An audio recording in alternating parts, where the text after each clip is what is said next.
Madame, Monsieur, bonjour. Les titres de cette édition. Promotion des produits Made in Burkina. La Fédération Femmes et Développement ouvre à Coupéla la 7e édition des Journées de valorisation des produits locaux. À l'occasion, la problématique de la transformation et l'écoulement des produits locaux s'est invitée au débat. Ambiance dans cette édition. Dans cette édition, nous parlons encore de Dissine, mais cette fois à travers les funérailles d'Agara. L'accompagnement du défunt à sa dernière demeure en pays d'Agara est très particulier.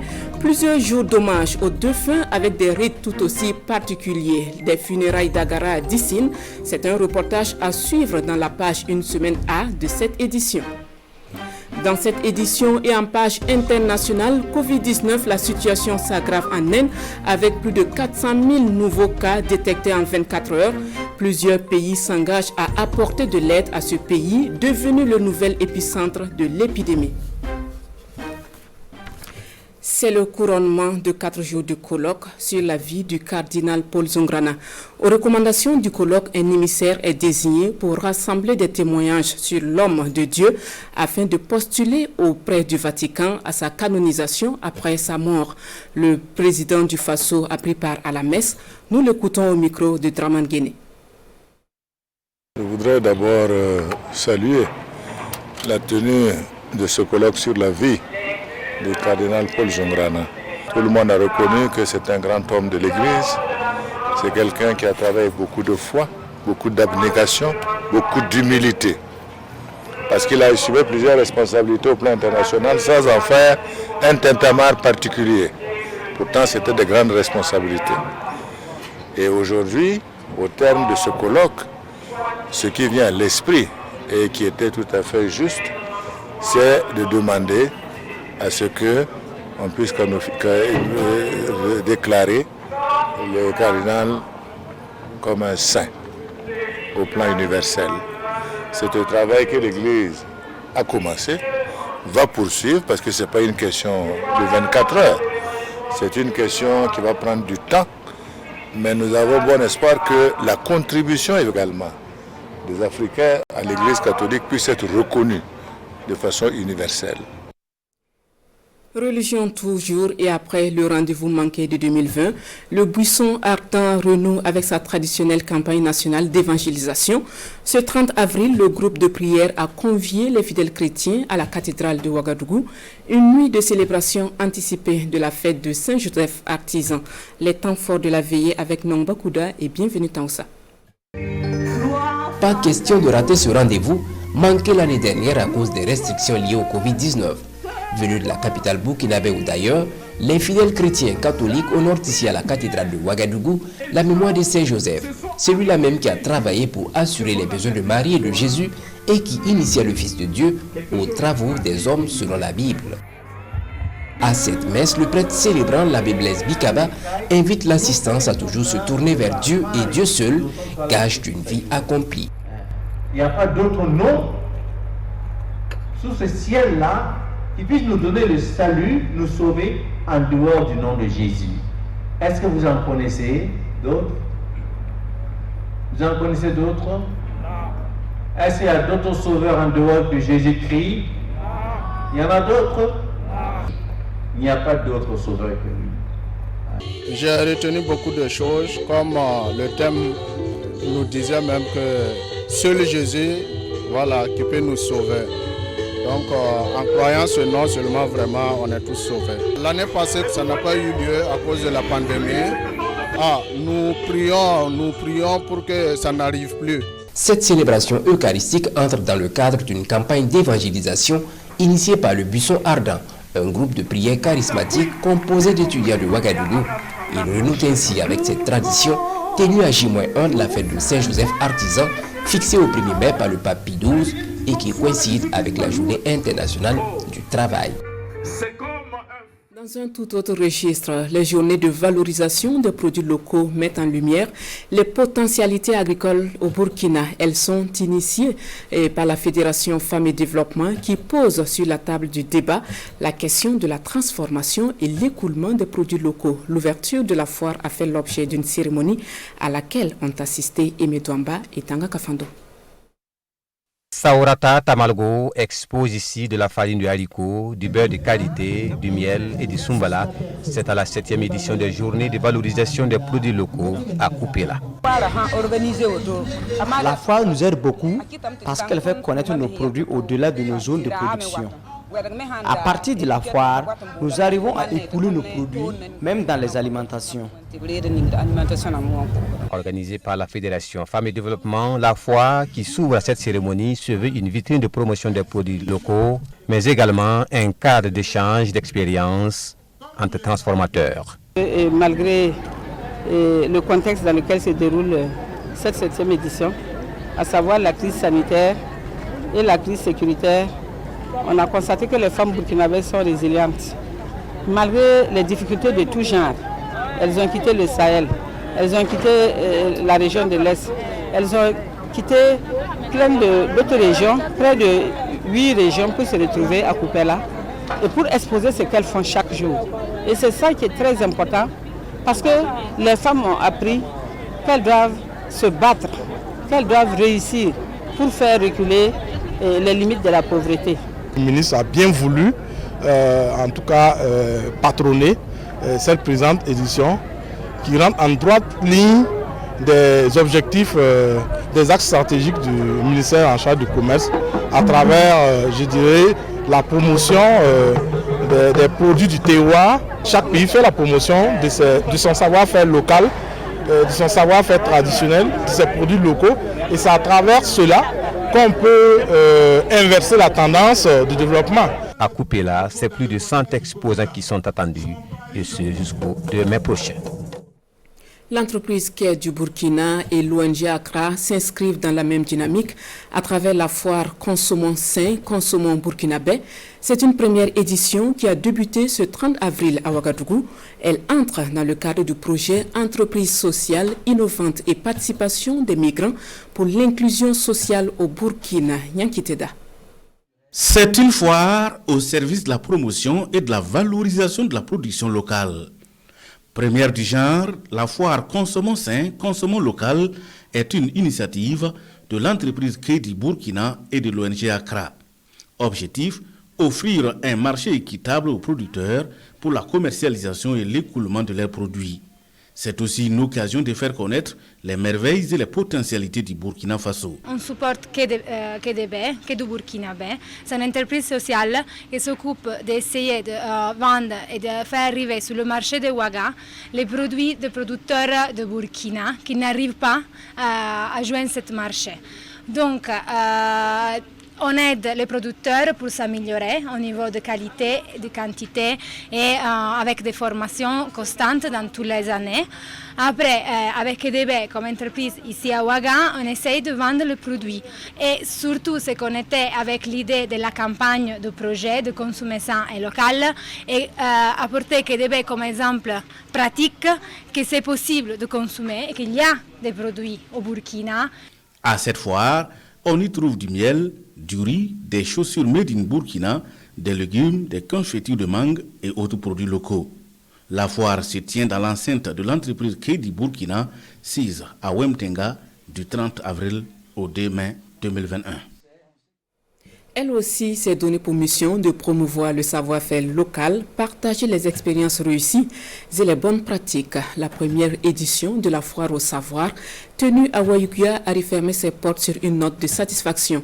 Les organisateurs, les partenaires et les producteurs ont mis les 2 jours à profit pour tenir des panels et une exposition de produits locaux. Constantin Ouedraogo et Abdul Rasmani Zongo. La première édition de la foire au savoir a refermé ses portes ce vendredi 30 avril sur un satisfecit général. À travers échanges d'expériences, panels, expositions de savoir-faire dans les stands, les participants et organisateurs ont plus ou moins tenu leur pari. Nous sommes vraiment pleinement satisfaits au regard de la pleine participation des acteurs et surtout des acteurs au niveau régional et au niveau local. Beaucoup de paysans sont venus. Et la relation entre la recherche, les gens au niveau environnemental, l'appui conseil au niveau des ministères et les producteurs à la base, vraiment c'est ce dont on voulait pour échanger et vraiment les échanges étaient très fructueux. Le marché là ça va, mais les jours là c'est très court. On voulait que la prochaine fois que ça soit une semaine ou bien 4 jours pour nous comme ça. Comme ça là, on va bien vendre. La clôture de ce rendez-vous dédié aux acteurs du monde rural est intervenue en présence du ministre de tutelle. Ce cadre va permettre chaque année à l'ensemble des producteurs, dans l'ensemble des partenaires, de pouvoir exposer les bonnes pratiques. Cela va nous permettre, dans les projets futurs, de pouvoir les mettre à l'échelle et aller très rapidement. Cela aussi va permettre de pouvoir créer un réseau de partage entre les producteurs, entre tout le monde, entre les praticiens du développement et surtout faire en sorte que nous puissions amener à renforcer la résilience des communautés. L'édition 2 de la foire au savoir aura lieu en 2022 selon les initiateurs avec beaucoup plus de participation et d'innovation. Avant la transformation et l'écoulement, il y a la production, une production en quantité et en qualité. C'est dans cette logique que s'inscrivent la FAO et la CEDEAO qui encouragent les systèmes d'alimentation et de production durable. Ces deux institutions ont commandité une étude sur l'évaluation agroécologique de la production agricole et des systèmes alimentaires au Burkina. Les résultats ont été présentés ce 29 avril en présence de Amaroïd Bodo et Estelle Judith Assokba. Fournir aux États des orientations qui mettent l'accent sur l'agroécologie pour venir à bout de la faim et de la malnutrition, c'est l'objectif que se fixent la FAO et la CEDEAO. Elles ont commandité une étude d'évaluation agroécologique de la production agricole et des systèmes alimentaires dans 10 pays ouest-africains dont le Burkina Faso. Et ce sont les résultats du rapport du Burkina Faso qui est présenté ici aux acteurs du secteur rural et partenaires. Il ressort de ce rapport que les pratiques agricoles actuelles avec l'utilisation massive d'engrais chimiques et de pesticides contribuent énormément à la faim, à la malnutrition et à la pauvreté. Et ce rapport révèle également qu'il existe de très bonnes pratiques d'agroécologie au Burkina Faso, dans certaines localités qui ne sont pas suffisamment connues et vulgarisées. Donc une fois qu'on va identifier les faiblesses, ça va donc entraîner des propositions concrètes pour permettre à nous, ministères, mais aussi l'ensemble des partenaires intervenant dans le secteur production agro-silvopastorale, de réformer et d'entreprendre donc des actions qui vont donc intégrer des paramètres de gestion écologique dans leur activité pour permettre d'assurer une durabilité de nos systèmes de production. Selon la FAO, l'agroécologie burkinabé est bien appréciée et admirée par les pays voisins. C'est pourquoi elle suggère que tous les acteurs isolés créent une plateforme pour échanger et partager les bonnes pratiques. Elle souhaite également que les partenaires techniques et financiers revoient à la hausse les fonds de financement pour permettre de vulgariser les bonnes pratiques à grande échelle. 200 jeunes des communes de Gorgadji, Falangoutou et Douri sont formés dans divers secteurs d'activité. Pour leur installation, ils ont reçu des kits dont la valeur est estimée à 30 millions de francs CFA. Toutes choses rendues possibles grâce à Plan Burkina en partenariat avec l'Association pour la gestion de l'environnement et le développement. De Douri, le reportage de Albert Nebier et Pinidje Yanou. Ces jeunes, âgés de 15 à 25 ans, sont formés par l'Association pour la gestion de l'environnement et le développement AGED et Plan Burkina. Au nombre de 200 formés en coupe-couture, menuiserie métallique, boucherie, charcuterie et pâtisserie, dans le cadre du projet COCNO, ils reçoivent leur kit d'installation. Vraiment, je suis très émue, je ne sais pas quoi dire.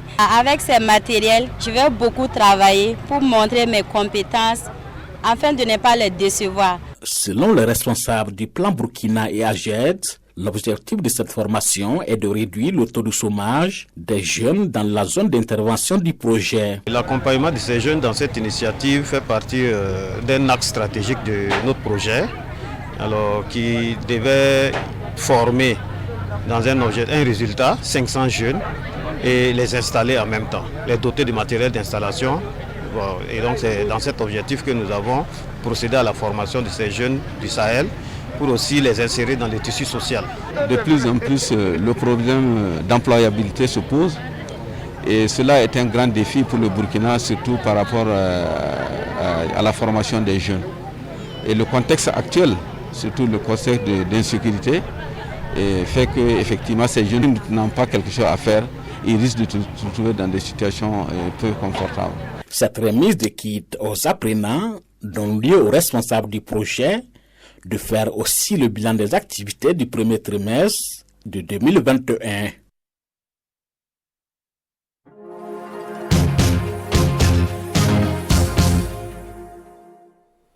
Dernier jour de la semaine et dernier jour de Sékou Zongo et Alidou Badine à Dissine. Aujourd'hui, notre équipe de reportage nous parle des funérailles d'Agara, des funérailles qui s'étalent sur plusieurs jours, rythmées par des hommages aux défunts et des rites aussi singuliers qu'émouvants. Dans le reportage que vous allez suivre, certaines étapes ne vous seront pas présentées pour ne pas heurter la sensibilité de certains téléspectateurs. Néanmoins, des images pourront encore choquer. Alors, aux âmes sensibles, s'abstenir.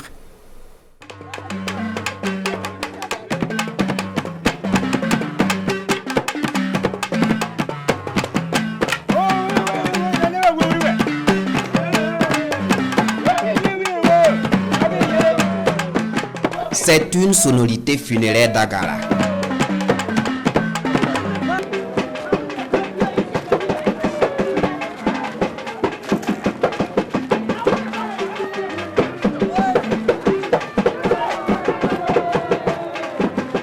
Au cimetière municipal de Dissine ce matin, l'ambiance est loin d'être heureuse. Une famille pleure une disparition. Le corps de la sexagénaire, publiquement exposé, reçoit les hommages des populations.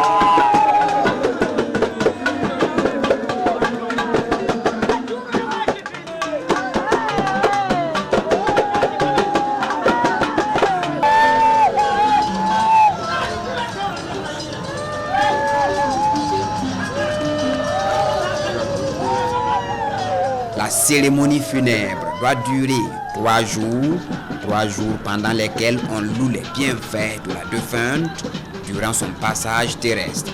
Dans la culture d'Agara, le mort a une place capitale. Le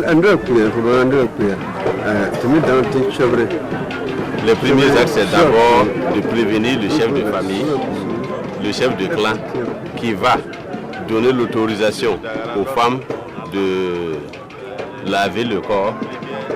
Après avoir lavé le corps, on l'habille.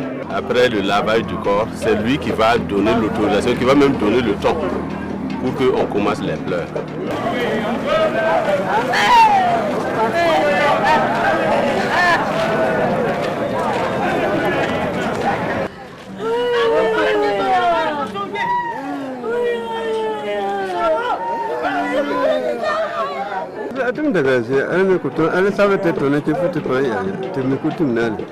C'est en lien avec la tradition, c'est culturel. Si on ne fait pas ça, c'est comme si la personne, l'être humain qui vient de s'éteindre avait des choses néfastes de son vivant. Donc ces funérailles sont interdites. Si ce n'est pas le cas, on doit le faire ainsi. Et si vous avez constaté, c'est parce que c'est une femme que le catafalque est tourné vers le coucher du soleil. Si c'était un homme, ça allait être vers le lever du soleil. Il s'agit donc d'un hommage savamment orchestré dans la pure tradition.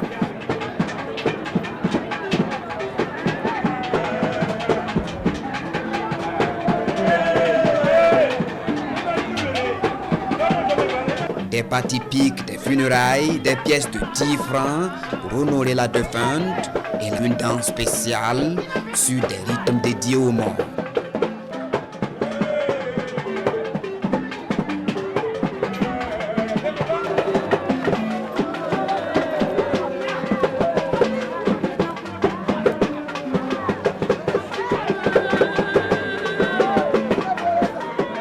En plus de cela, des ustensiles de cuisine, une exposition aussi significative qui honore le statut de la femme d'Agara dans la société. Les funérailles d'Agara à Dissine sont tout un pan important de la culture ici. Elles se célèbrent en fonction de la place que le défunt occupait dans la société. Il y a la question d'âge et il y a la personnalité même qui est là aussi. Étant même femme, il y a des femmes, lorsqu'elles ne sont plus, les funérailles peuvent aller jusqu'à plus de 72 heures. On tient compte du rang social, on tient compte de l'âge et il y a beaucoup d'autres choses qui entrent en ligne de compte. Point de réserve donc, il faut se lâcher. Un être cher vient de quitter le monde des vivants.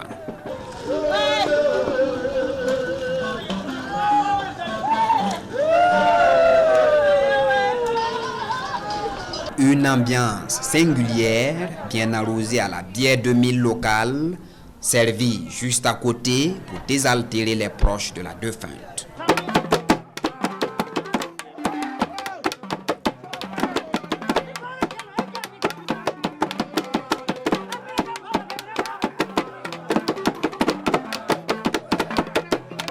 C'est ainsi que les Dagara de Dissine rendent hommage aux morts.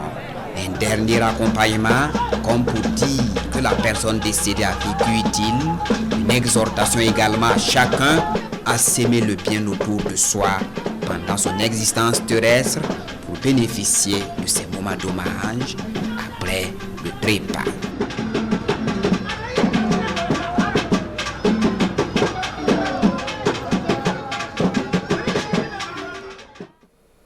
Presque toutes les cérémonies dans le sud-ouest sont rythmées de musique traditionnelle et c'est pour promouvoir et pérenniser cette forte potentialité musicale de la région que le Centre d'éducation, de recherche, de production artistique et d'animation culturelle, CERPAC, a choisi de former des individus et groupes d'artistes en musique traditionnelle. Zoom sur cette école de musique avec Alidou Badini et Sekou Zongo.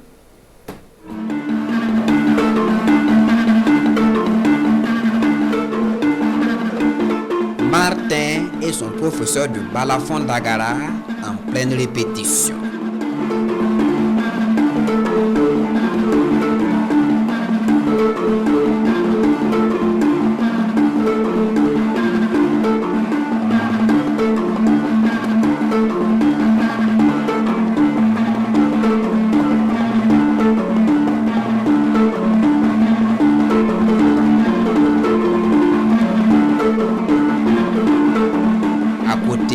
Abbé Pierre Yen et son élève au piano.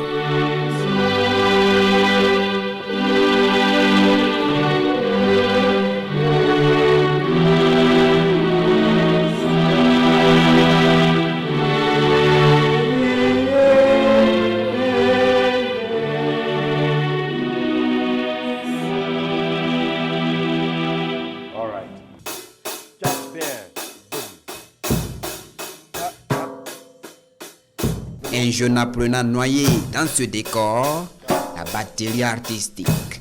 Bienvenue au Centre d'études, de recherche, de production artistique et d'animation culturelle de Dissine.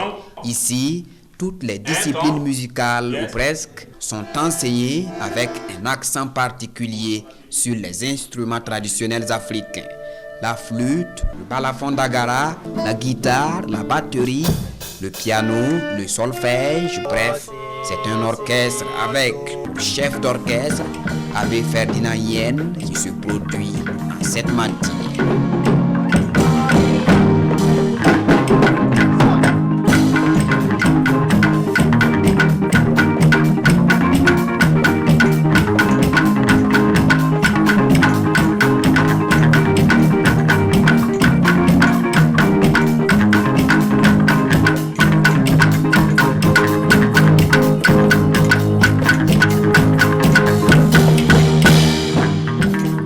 La création de cette école de musique répond à un double besoin, mettre fin à l'amateurisme musical et exploiter le potentiel artistique de la localité. Un de nos soucis, c'est de réussir à éveiller la conscience populaire autour de cette école, non seulement de façon générale, mais autour de l'instrument de musique traditionnelle qui est le balafon. Comment accompagner les artistes pour que la rencontre de la musique moderne et la musique traditionnelle se fasse selon des règles qui permettent à notre musique d'être universelle et d'être populaire. Je crois que dans un premier niveau, cette conscience-là, on est quand même arrivé à un niveau où le milieu commence à prendre conscience. Créé en 2010, ce centre de musique de Dissine compte aujourd'hui une 50aine de pensionnaires. Mais pour ses premiers responsables, le manque de local approprié, l'insuffisance du personnel d'encadrement et de moyens financiers freinent véritablement l'envol de cette école qui allie modernité et tradition dans son offre de formation.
Merci à Ali Doubadini et Sekou Zongo.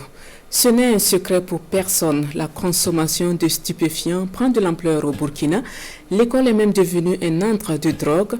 Le phénomène inquiète et l'association Sauvons l'avenir de nos enfants tire la sonnette d'alarme. Elle a animé ce samedi une conférence publique sur la consommation de la drogue en milieu scolaire. Conférence suivie par Amadou Ilboudo et Maïmouna Traoré. Selon le premier communicateur, le commissaire Lévi Yoda du Comité national de lutte contre la drogue, la consommation des stupéfiants prend de l'ampleur au Burkina Faso. Elle est même devenue un fléau et touche de plus en plus les élèves. En 2020, le service de la psychiatrie de l'hôpital Yalagado-Ouedraogo a reçu 491 patients consommateurs de drogue contre 258 en 2014. Parmi eux, nombreux sont des élèves et étudiants. Mais quelles sont les causes de la consommation de la drogue par les jeunes? Le sujet fait l'objet d'une communication à ce panel. La première des causes de la consommation, c'est l'ignorance. La plupart du temps, quand on échange avec les consommateurs, ils disent qu'ils ne savent pas. S'ils savaient, ils n'allaient pas s'hasarder. Deuxièmement, nous avons la curiosité. Nous avons les mauvaises compagnies. Ce qui se ressemble, s'assemble. Nous avons les querelles au sein des familles. Il y a l'identification aux stars et aux vedettes qui consomment de la drogue.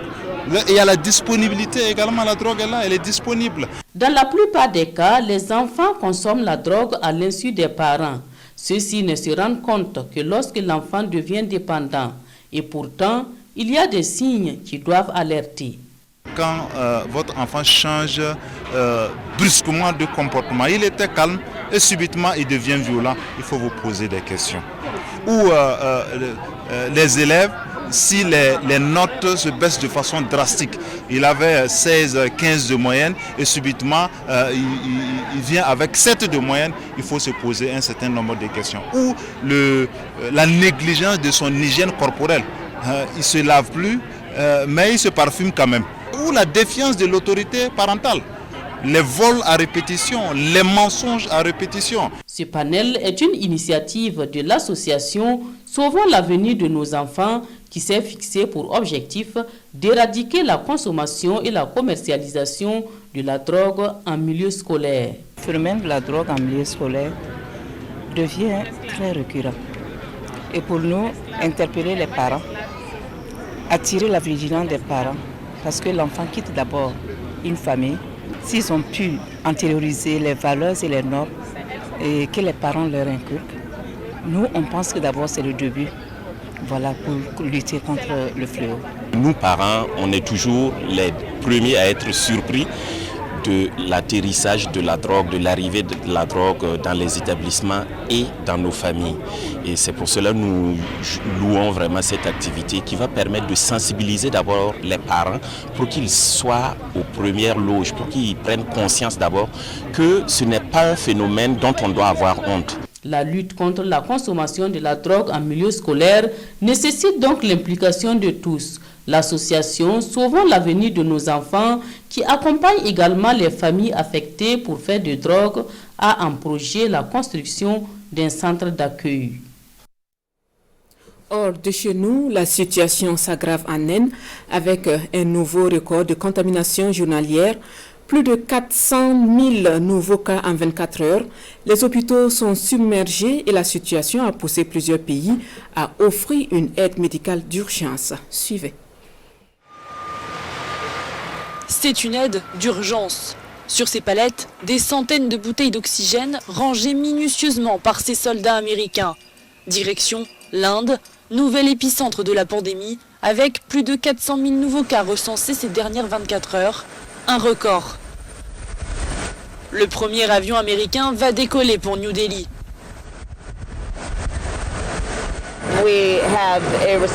Nous avons une responsabilité vis-à-vis des pays avec lesquels nous avons établi un partenariat au fil des ans. Nous devons nous mobiliser lorsque les gens sont dans le besoin. En ce qui concerne le peuple indien, nous entretenons des relations de longue date, en particulier en ce qui concerne les problèmes de santé publique. Ce soir, nous envoyons un avion avec des fournitures qui comprendront de l'oxygène et nous avons espoir que cela puisse fournir un certain soulagement à la population.